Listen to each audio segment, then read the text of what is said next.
You're listening to the Cyberwire Network, powered by N2K.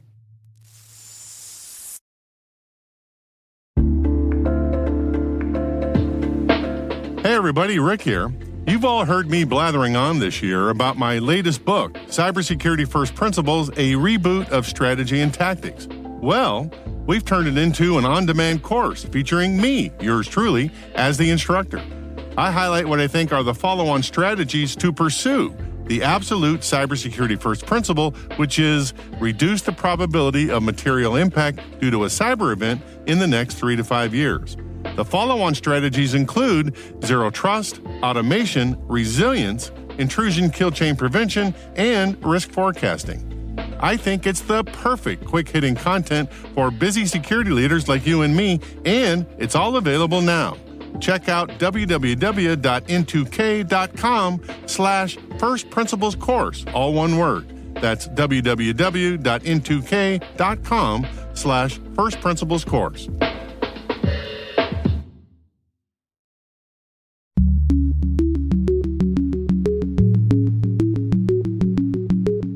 And now cyber risk is even bleeding over into the real physical world. So you can imagine a cat event where bad actors take over a dam or a power plant and cause physical damage to property and lives by using cyber means. We've seen a few examples of this in the past, but we haven't seen anything at the large scale that would truly be a catastrophe event yet, luckily. Though those are the types of events that we need to be prepared for in case they were to happen. Hello, everyone, and welcome to Caveat, the CyberWire's privacy, surveillance, law, and policy podcast. I'm Dave Bittner, and joining me is my co-host Ben Yellen from the University of Maryland Center for Health and Homeland Security. Hey, Ben. Hello, Dave. Today, Ben discusses a new antitrust lawsuit against Google. I've got the story of California putting limits on license plate data. And later in the show, Scott Stransky of the Marsh McLennan Cyber Risk Analytics Center is here to discuss developments in ransomware, cybersecurity investment, cyber risk analysis, and how artificial intelligence may transform the cyber risk environment. While this show covers legal topics and Ben is a lawyer, the views expressed do not constitute legal advice. For official legal advice on any of the topics we cover, please contact your attorney.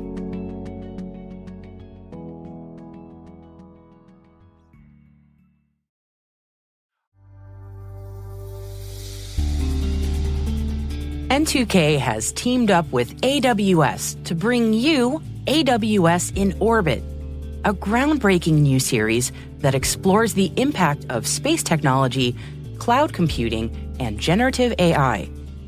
Hi, I'm Maria Varmazes, and in this series, I speak with industry leaders to give you a nuanced understanding of how these technologies are revolutionizing sectors like sustainability, critical infrastructure, and cybersecurity.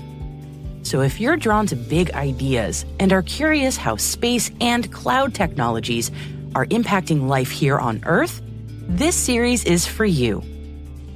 Follow the T-Minus Space Daily podcast to catch every episode of AWS in Orbit and visit space.n2k.com/AWS to stay ahead of the curve.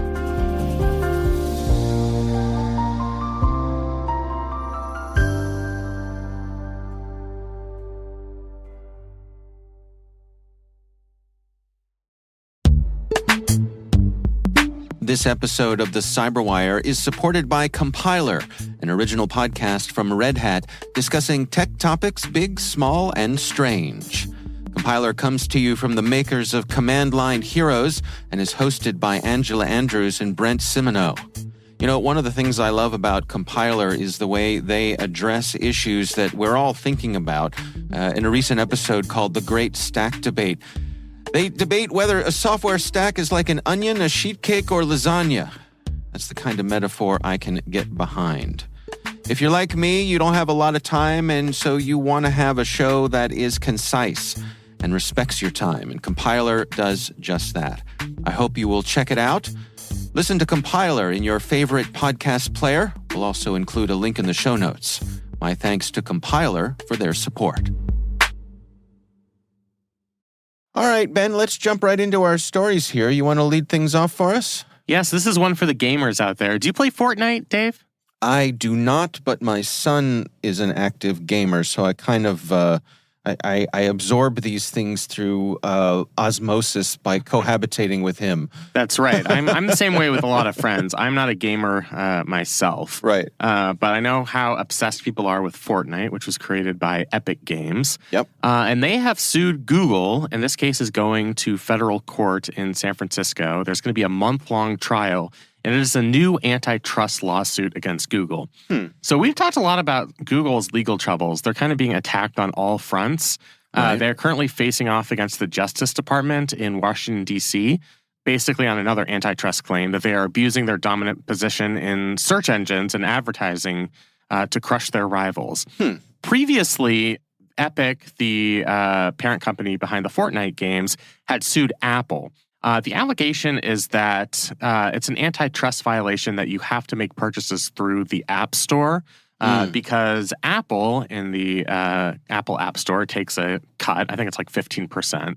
It's depending on who you are, it's either 30% or 15%. Right. So for bigger companies with larger assets, I believe is that how it's determined based on the level of assets? Yeah. But it's still, it's a size.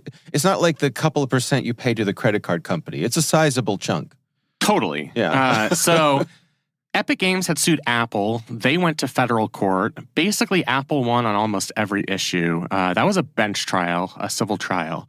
So Epic Games is now suing Google, and there are a couple of things that are different about this case. One is that Google on their devices allows for side loading. So what Epic Games tried to do is they told their users that you could purchase things within the game itself so that you would not have to go to the Apple Store. And Apple and Google, I guess, did the same thing, remove Epic Games or Fortnite from the App Store as a punishment.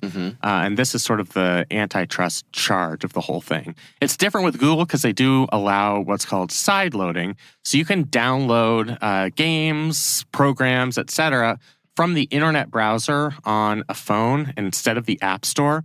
But to do so, you have to jump through a bunch of procedural steps. I don't know if you know exactly how this works. I don't have a Google device, so I've never done this. No, I don't either, but I think it's along the lines of just the way that you would load something onto your desktop PC, where you can just go to the company's website, decide you want to download something, download it, install it, and that's it. My understanding, and this is based on the filings in the lawsuit, is that Google has made this process very difficult. There are a bunch of warnings that come up that are like, are you sure you want to do this? Right. If you do this, your device might spontaneously combust and, you'll be sent out into outer space as punishment for your bad deeds. Yeah, well, and I think it's fair to note that Apple kind of led the way with this with iOS of only allowing things to be installed through the App Store. And that has led to significant security benefits over being able to load things. So there's a major reason why they do that, and Apple will argue for that. But the flip side is you got to look at it and say, yeah, but Apple's also getting their significant cut of your revenue right, for everything you do. And Google is getting the same cut in the Google Play Store. So really the facts on those grounds are similar, but there are two differences in this case. One, as I said, is the side loading. Right. The other big difference is the fact that this is going to be a jury trial. So the previous Apple trial was a bench trial, meaning the judge was both the finder of fact and the finder of law.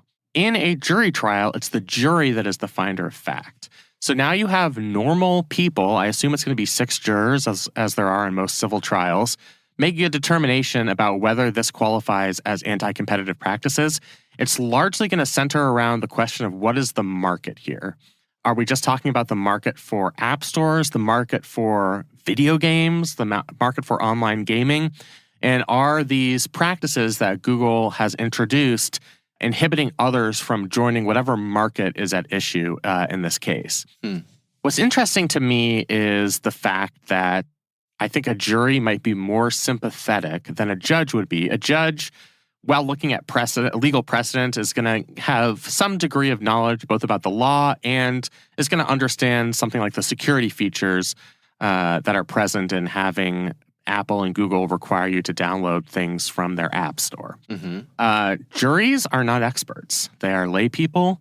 Could be your grandma. It could be a tech bro who lives in downtown San Francisco in a, $1 billion apartment. Right. So it's I think, a risk for the defendants in this case, Google. Both parties have agreed to have this be a jury trial. The other interesting element of this is that Google originally had a consolidated lawsuit against Epic Games, but all of the other parties, and it was Epic originally had filed this lawsuit against Google with a bunch of other parties. All of the other parties settled outside of court with Google Play. So Epic is kind of entering this battle on their own. It's just going to be a really interesting trial, and I'm curious to see if, when you try to explain this to lay people, if it comes off as such a anti-competitive practice that it violates both state and federal antitrust laws. So I'm going to be keeping a close eye on it. I think it has the potential to be very significant in how we use applications on our devices and our future ability to be able to download anything without going through that sort of Google Play Apple Store gate. Mm-hmm. Is what Epic Games is after here is the taking down of that walled garden, not just for Google, but across the industry? Yeah, they are. So their prayer for relief and their civil complaint would be to force Google to alter its Play Store rules, allowing companies to offer competing app stores and making it easier for developers to avoid the cut it collects from these in-app purchases. So that is their prayer for relief here. There's kind of a free rider problem, to be honest, on the part of these other companies that were a part of the lawsuit. They settled with Google. But somehow if Epic wins here, it's not just going to apply, the verdict isn't just going to apply to Epic. It's going to apply to everybody who wants to create some type of alternative to the Google Play Store. So I find that aspect of it really interesting. But yeah, that is the prayer for relief here. It is to start to tear down that wall, in the parlance of Ronald Reagan, and take away this barrier that requires every single purchase to go through the App Store and make it subject to those additional fees. It's interesting to me that they're pursuing this with Google, and is my understanding correct that they already lost with their pursuing this against Apple? That's correct. They lost on almost all elements of the case. There were narrow parts of it where they got a judgment, but they lost their case in chief. They lost, yeah. It seems to me like the stronger case would be against Apple because Apple doesn't allow sideloading. Can't Google just say, hey, look, sideload? That's what they're trying to say. Right. But Epic in the complaint is saying, well, sideloading actually doesn't really solve the problem of these anti-competitive practices because not only are there a bunch of procedural hoops you have to go through, but for somebody who's not technologically savvy, it can almost be prohibitive to try and download something away from the App Store. I didn't read the briefs carefully, and you'd probably understand the technology more than I would, but it seems like it's not as simple as me or you just going in and sideloading one of these applications. Like, it takes a bit of effort. You have to disable certain settings on your phone. Like, it's a whole to-do. Yeah. So in that case, in effect, it is an anti-competitive practice, even though there is this alternative option. Now, Google is going to argue, and I think rather persuasively in the court proceeding, because they have sideloading, their case against Epic Games is even stronger than Apple's. Apple's won the case. Right. But the variable factors here are the fact that this is a jury trial, and you're going to have people on the jury, presumably, who use these devices and might not be aware that for all the applications they download, Google is taking a 15 to 30% cut of the profits. And they might not look favorably on the fact that people have to jump through all these hoops to identify an alternative. So that's really the variable factor here. Juries are unpredictable.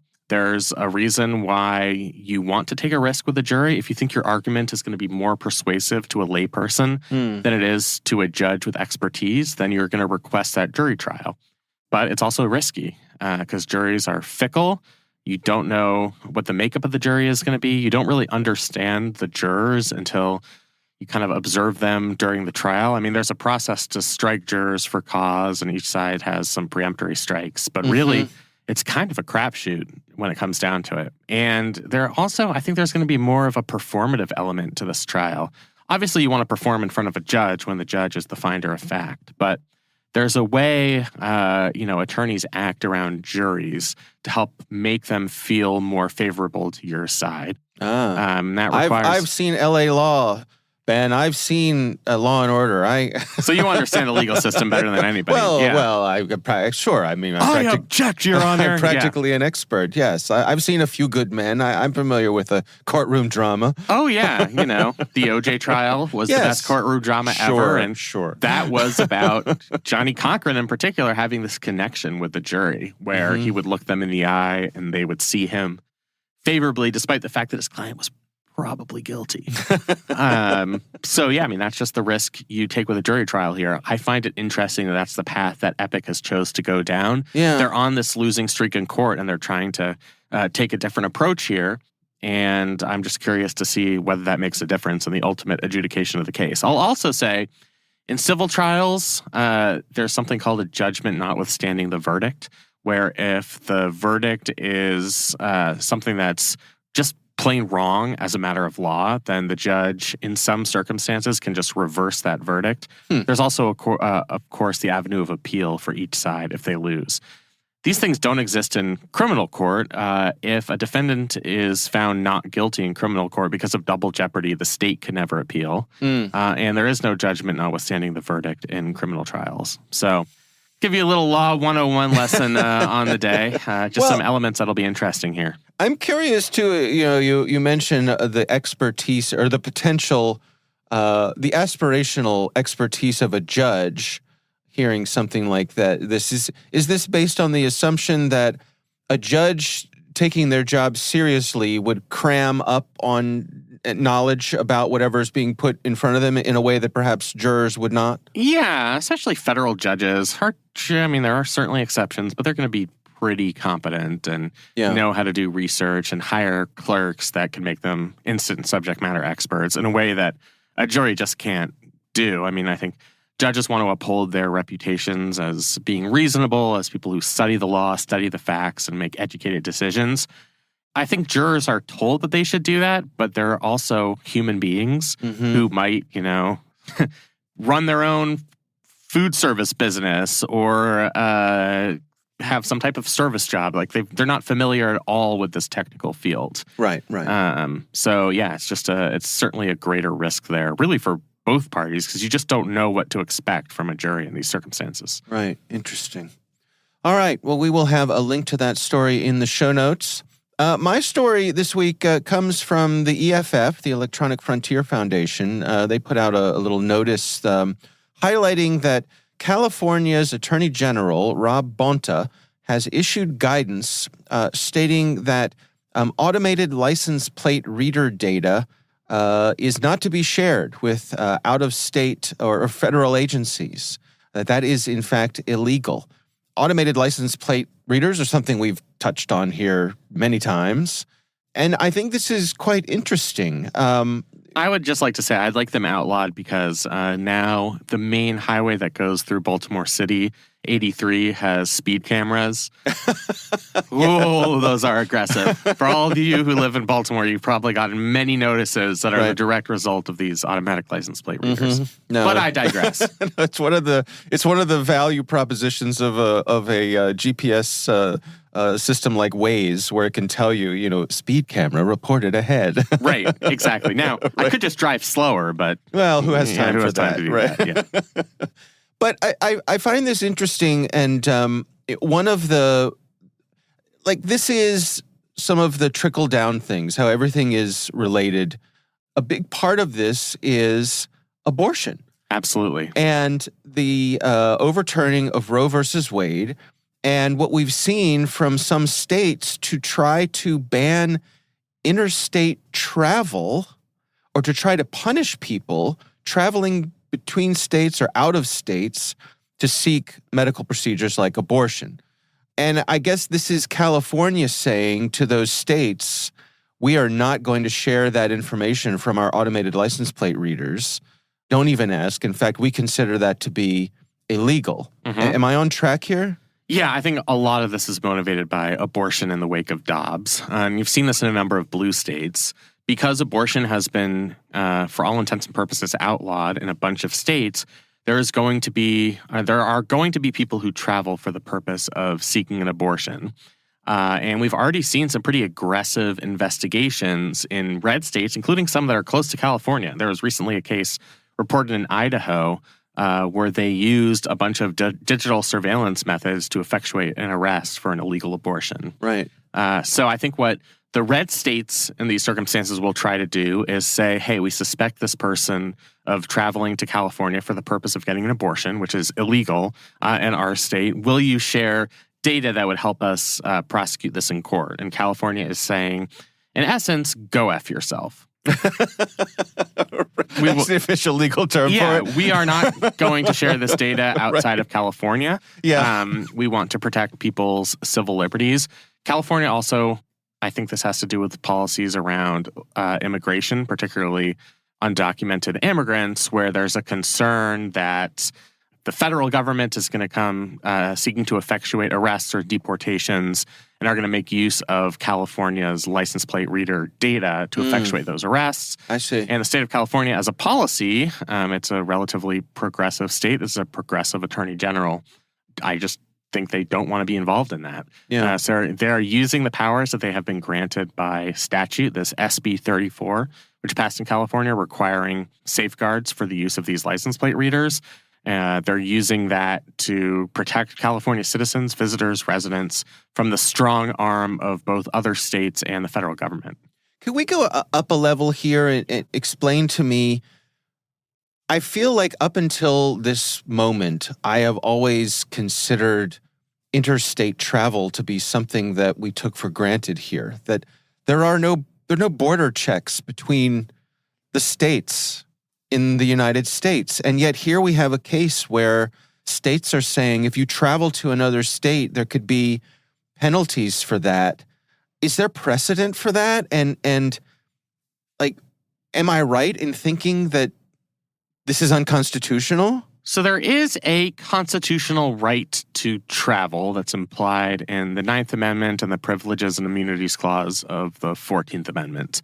It's not an absolute right, just like any right is not absolute. Yeah. And we have states have passed laws that they're not necessarily banning travel for travel's sake, but if you go out of state for the purposes of doing something that's illegal in that home state, the state can still prosecute you. So if you go from Idaho to California to obtain illicit drugs, that's still illegal, and even though it didn't happen in Idaho.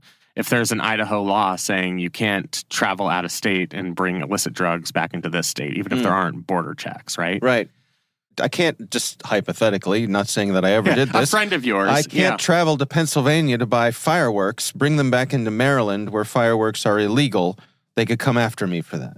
Yeah. Now, I think the equivalent here would be Pennsylvania saying, we want to protect our citizens' rights to shoot dangerous fireworks into the sky. Yeah. So we are not sharing our license plate data with you that shows that Dave Bittner traveled to Pennsylvania on X date and was seen going to a fireworks retailer. I don't think that part of it is unusual, even though there is this implied right to travel. Yeah. Generally, for the purposes of criminal prosecutions, I mean, states want to engage in that type of data sharing because for most crimes, I think there's a shared interest in prosecution. Right. But we have this major policy disagreement here. The state of California thinks getting an abortion is a protected constitutional right. These other states think it's a crime. So that's what makes this situation unique. And the same is true for things like undocumented immigration, et cetera. Mm-hmm. Right. Because I would, before I saw this story, I guess I would imagine that this sort of license plate data would be shared as a courtesy, right? The feds come to you and they say, listen, we're working on something. Would you mind sharing your license plate data? Why not? Why? Yeah. Sure. We'll help. Yeah. Right. We're gathering the data. We're all law enforcement folks here. Have at it. So it's interesting to me that California has put in a bill specifically protecting this information. And for reasons I guess I personally, I just never really considered before, but they seem legit to me. Yeah, I mean, it's well within their rights as a state to do this. And I think this is mostly a statement of policy that California is not going to be a party to prosecutions in other states on the basis of reproductive health. I think that's really the ultimate statement here. This is a story about automatic license plate readers, but it's as much a story about California kind of staking out its place as a safe haven for abortion rights and for immigrant rights. Mm-hmm. Yeah, I'm just imagining, I wonder to what degree do states have license plate readers at their borders today? I don't know the answer to that. Is that a trend we could see increasing with this sort of thing? In other words, we know when you left, we know when you're coming back. Even right? if California doesn't share, we have video surveillance of when you cross the border from our state into California, is what you're saying. Right. Yeah, I mean, I'm sure our listeners might know. I don't really know the extent to which that already exists. And unlike with countries, like we don't really closely monitor all state border crossings. Mm-hmm. Some of them are on really rural roads. Maybe some of them are like within residential neighborhoods. You can go from state to state. So I think it's like it's just far more difficult to monitor. Yeah. No, it's fascinating. All right, well, we will have a link to that story as well. And of course, we would love to hear from you. If there's something you'd like us to consider for the show, you can email us. It's caveat@n2k.com.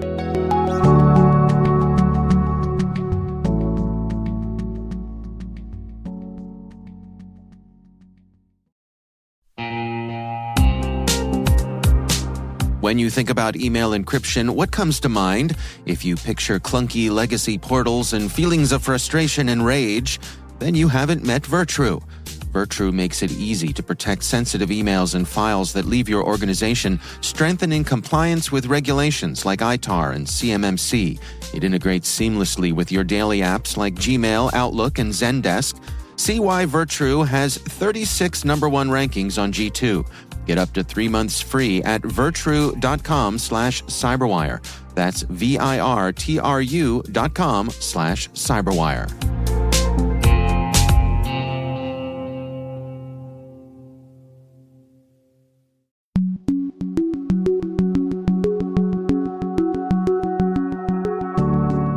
Ben, I recently had the pleasure of speaking with Scott Stransky. He is from the Marsh McLennan Cyber Risk Analytics Center. And we're discussing some of the recent developments in ransomware, cyber investment, and cyber risk analysis. Also some stuff about AI, and particularly how all that mixes into the insurance industry. Here's my conversation with Scott Stransky.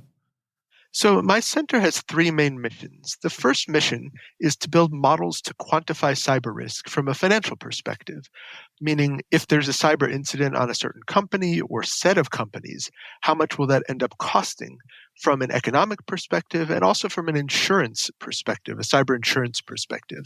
We do this using a lot of proprietary data that we have. For example, we have data on companies' cyber self-assessments. These are things like what cyber controls they may have. Do they have multi-factor authentication? How are their passwords, employee training, and other types of things like that. And we join that with our cyber loss data. Whenever a client does get cyber insurance, we end up finding out if they end up suffering a cyber insurance loss. And we can bring those data sets together to try to find predictive signals. So the first area of focus for our center is on building these types of models. The second area of focus is looking at external data sets, things where we're not going to do it ourselves, either because we don't have the time to do it or because other people are already doing it in a way that we think is quite good. So we go out and evaluate lots of third-party data sets to figure out which are the most predictive, again, for estimating financial losses, and bring those in to complement the ones that we have ourselves. And thirdly, we participate in thought leadership activities. This means speaking at conferences and events, writing papers and blogs and articles, and also working with academic institutions to advance the state of cyber analytics. So what is the typical use case here? Who comes to you for this sort of evaluation? We work across our Marsh McLennan enterprise. So on the insurance brokerage side, we're working with corporations, all the way from very small mom and pop shops through the largest Fortune 500 companies who are looking to buy cyber insurance to help protect themselves in case they have an incident.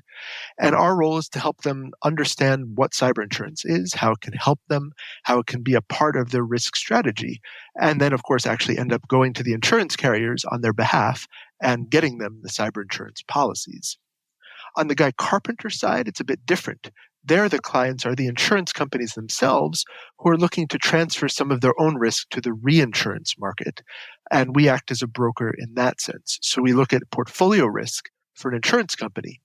and try to understand the single points of failure in that portfolio and how those could lead to aggregation risk as we transfer their risk to reinsurers. We also work with our Oliver Wyman colleagues who are doing deep consulting studies with many clients, again, to try to understand cybersecurity from a quantification perspective. Our real mission at the center is to quantify cyber risk for all the folks in the insurance value chain. Let's talk about quantifying cyber risk. I mean, that's an area that I've heard folks talk about quite a bit. Where do we stand when it comes to that? I mean, what is the state of the art there? There are models, and there have been models for almost 10 years to help quantify cyber risk, and they've improved quite a bit.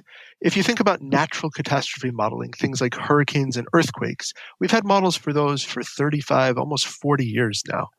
So those are quite mature models. Cyber risk models aren't that mature, though they are quite useful for our clients as a decision-making tool. So we have different types of models. For example, there's models for what we call attritional risk. This is risk from your everyday ransom attack, a data breach, maybe a DDoS attack that causes business interruption. And to build these models, there actually is a lot of data available.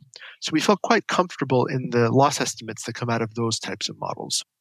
On the other hand, there's another type of model called a CAT model, or catastrophe model. This is for very wide-scale, large events. Think about, like, in the terms of natural disasters, Hurricane Katrina hitting New Orleans.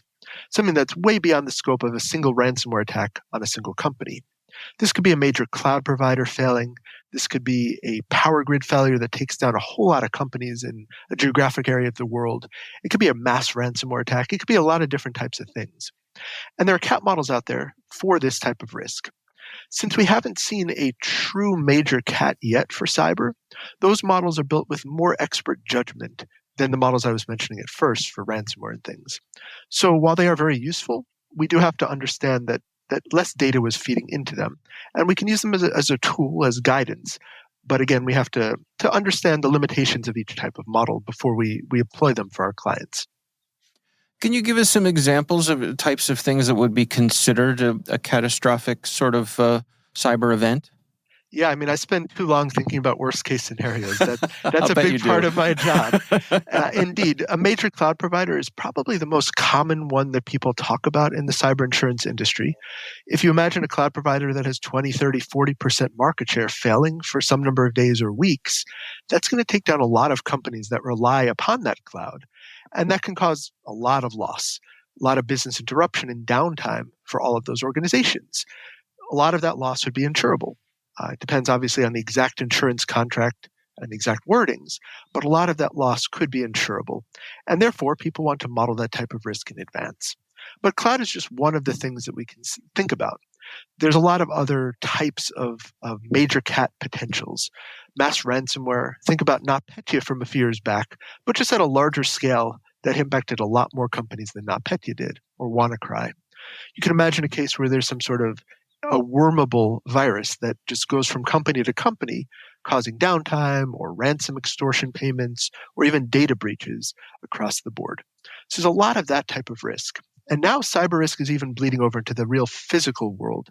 So you can imagine a CAT event where bad actors take over a dam or a power plant and cause physical damage to property and lives by using cyber means.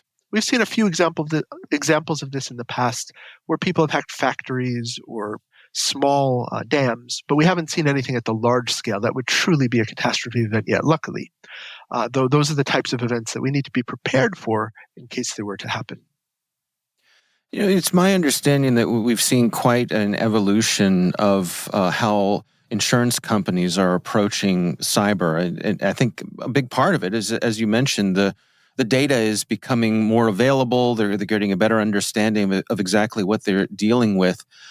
From your perspective, where do we stand right now in terms of the influence that the insurance companies have over establishing good cyber policies within these organizations? Yeah, so we're getting to a point where insurance companies are going to start to incentivize best cybersecurity practices. If I can take another analogy to the natural catastrophe world, if you live in Oklahoma and you want to buy property insurance on your home, the insurance company may give you a discount if you put hail-resistant roofing materials on your home. And that makes sense because then you're less likely to have a hail loss if there is a storm.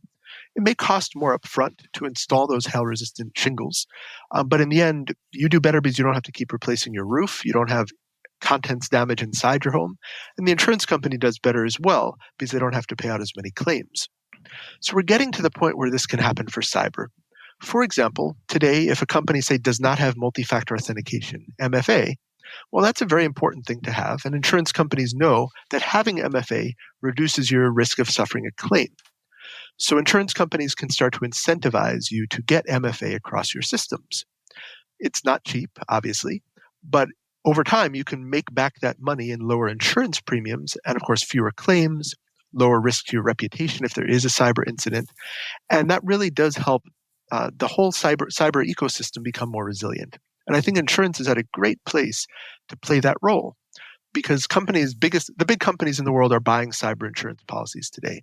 So if the cyber insurers offer incentives for best practices that are known to reduce risk, it really helps everybody, I suppose, except for the bad actors. And that's a good thing. Do you feel as though cyber insurance is at a point or approaching a point of equilibrium here where the things balance out and it's ultimately a long-term stable ecosystem? So cyber insurance has been around for many years. The first cyber insurance policies, they weren't called cyber insurance, but it was covering the same types of things. They've been around for more than 20 years. So we are at a very stable point. Obviously, the insurance market for any type of risk goes through ups and downs, hard periods, soft periods, etc. But we feel that the insurance market is in a great place for cyber. More and more companies are buying cyber insurance because they see the value. They see that, companies are getting paid out when it's due. Insurance companies are helping incentivize best practices, which people appreciate.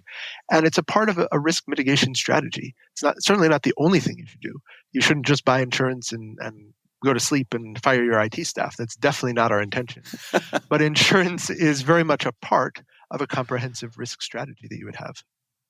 I guess I'm wondering about, we've seen insurance companies who handle traditional risks. So sometimes we'll see them say, we're pulling out of a certain market. There are too many hurricanes in Florida or too many fires in California. And I wonder long-term with cyber, as you say, because we haven't had any of those huge events so far, how the insurance companies place their bets against those eventualities. No, I think this is where modeling can be very helpful. If you think about back to the natural catastrophe analogy, we had Hurricane Andrew in 1992. Before Hurricane Andrew, there were models for hurricane risk, but the insurance companies did not really rely upon them. And in fact, 11 insurance companies went out of business during Hurricane Andrew because they couldn't afford to pay out all the claims. So what we don't want to have happen is something like that for cyber, where one day when we do have the cat event, the insurance companies are not prepared. Luckily, the models are more advanced than they were back in 1992. As you can imagine, computing power is much better today. The models are much more sophisticated for cyber and for natural perils.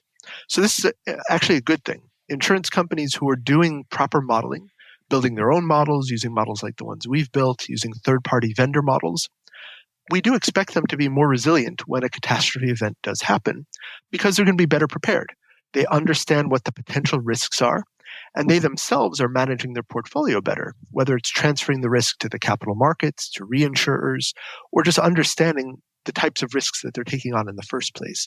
So my view, and maybe I'm coming at it a little from the quantitative perspective since that's who I am, is that cyber quantification actually can help cyber insurance companies be much more resilient when the big one happens. We've certainly seen that artificial intelligence has captured the public's imagination, and I'm curious what effect it's having, if any, on folks in your business when you're establishing risk profiles. Certainly, is it something you all have your eye on?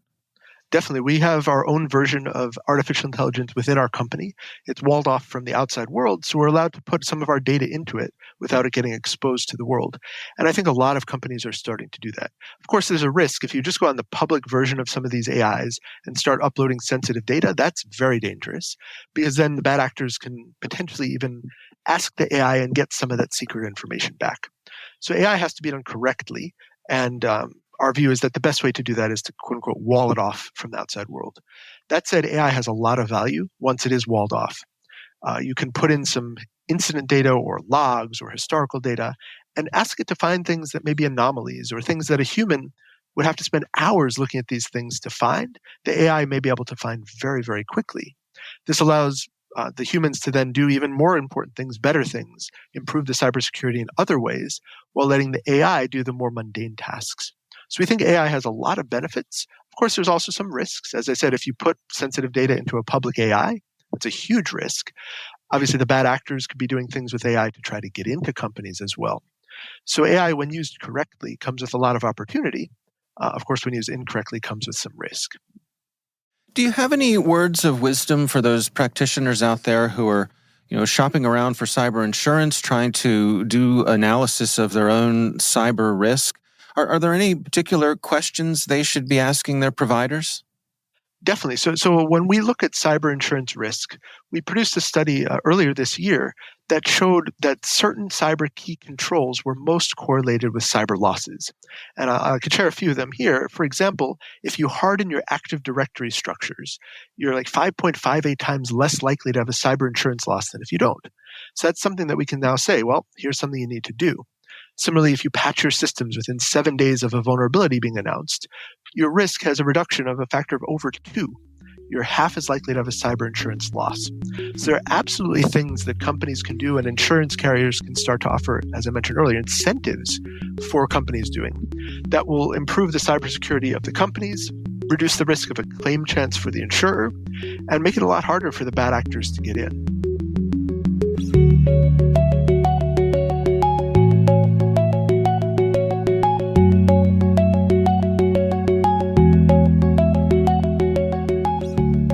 Ben, what do you think? AI is really showing up everywhere in all these places that, we've been talking about ransomware for years, and I think this is just another area where AI is going to play a really important role. And I thought that aspect of it was really interesting. Yeah. It's fascinating, that we have folks like Scott who at places like the McLennan Center who are dedicated to analyzing this and sharing their information, not only with folks in the industry, but trying to spread the word, through podcasts like ours. Absolutely. Good thing. We play some productive role in society, Dave. There you go. Yeah. Well, take it. Take the win. Take the All W. right. Well, our thanks to Scott Stransky for joining us. We do appreciate him taking the time.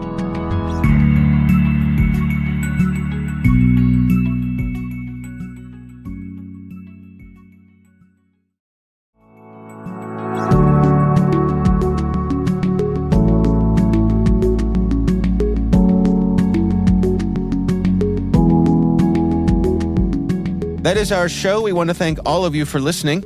N2K Strategic Workforce Intelligence optimizes the value of your biggest investment, your people. We make you smarter about your team while making your team smarter. Learn more at n2k.com. Our senior producer is Jennifer Iben. The show is edited by Elliot Peltzman. Our executive editor is Peter Kilpie. I'm Dave Bittner. And I'm Ben Yellen. Thanks for listening.